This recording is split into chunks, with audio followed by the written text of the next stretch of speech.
இந்த வருஷத்துல அதிகமா வசூல் செஞ்ச டாப் 10 தமிழ் சினிமா.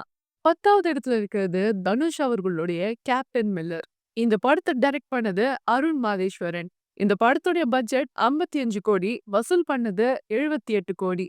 9வது இடத்துல இருக்கிறது சிவகார்த்திகேயன் அவர்களுடைய அயலான் படம். இந்த படத்துடைய டைரக்டர் ஆர் ரவிக்குமார். இந்த படத்துடைய பட்ஜெட் 70 கோடி, வசூல் பண்ணது 81 கோடி.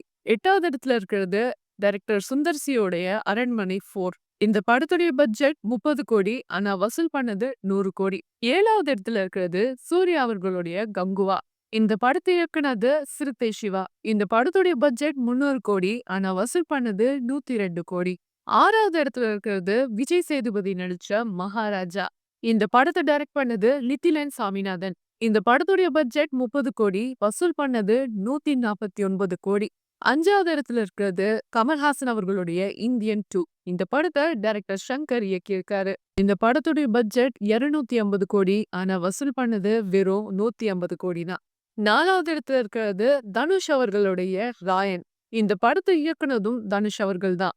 இந்த படத்துடைய பட்ஜெட் 70 கோடி, வசூல் பண்ணது 156 கோடி.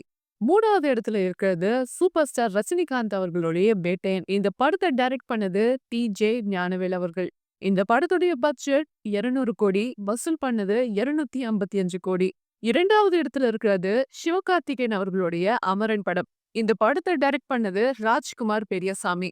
இந்த படத்துடைய பட்ஜெட் 100 கோடி, வசூல் பண்ணது 330 கோடி. முதல் இடத்துல இருக்கிறது 460 கோடி வசூல் பண்ண தளபதி அவர்களுடைய the greatest of all time படம். இந்த படத்துடைய பட்ஜெட் 350 கோடி. இந்த படத்தை டைரக்ட் பண்ணது வெங்கட் பிரபு.